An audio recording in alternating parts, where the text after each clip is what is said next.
بعد رحلة زواج استمرت لأكتر من 20 سنة، قرر الملياردير الأمريكي بيل جيتس وزوجته ميليندا فريش الطلاق تم في هدوء تام، وخدت ميليندا فريش كل مستحقاتها من المؤسسة الخيرية اللي كانوا عملوها سوا، وحصلت على 12.5 مليار دولار، واحتفظت بكامل أناقتها وأنوثتها، وكانت العلاقة بينهم بتنتهي بكل الود والاحترام المتبادل.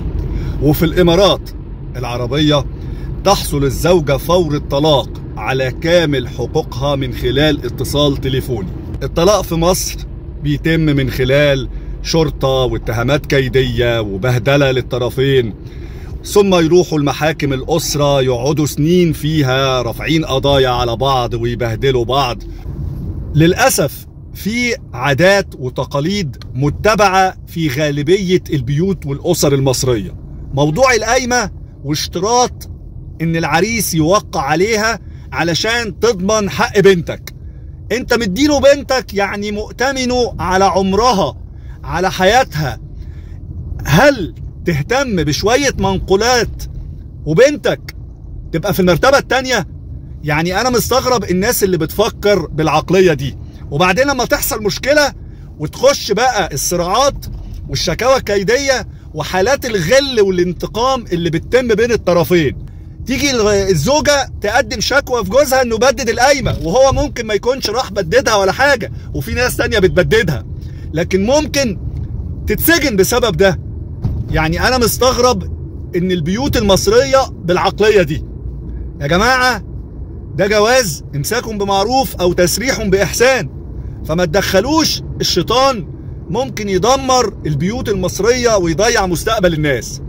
النقطة التانية، قانون الرؤية ده فيه إجحاف وظلم للراجل. ليه؟ المشرع بيحدد ساعة معينة في الأسبوع ومكان معين، ويبقى فيه رقيب على موضوع الرؤية.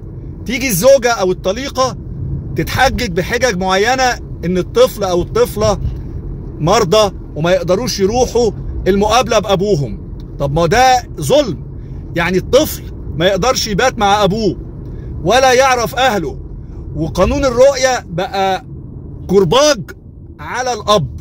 طب ما ننظم العلاقة بحيث إن الأولاد ما يدفعوش الثمن.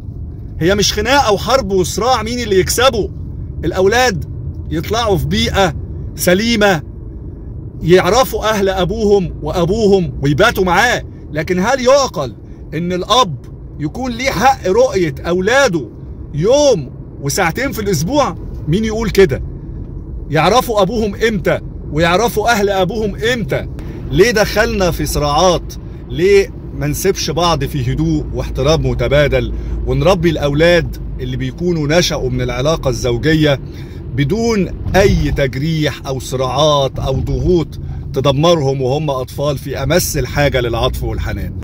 أعتقد إن جه الوقت بقى إن الدولة لازم تفكر في تعديل القوانين اللي بتعمل صراعات جامدة جدا، ونشوف أسس وأطر تحكم العلاقة بإنسانية ورحمة. بعد انفصال الزوج والزوجة عن بعض يكون في بينهم سكينة، ويكون في بينهم معرفة خير علشان يربوا أولادهم ويحافظوا على إن يطلع الطفل أو الطفلة أسوياء في المجتمع.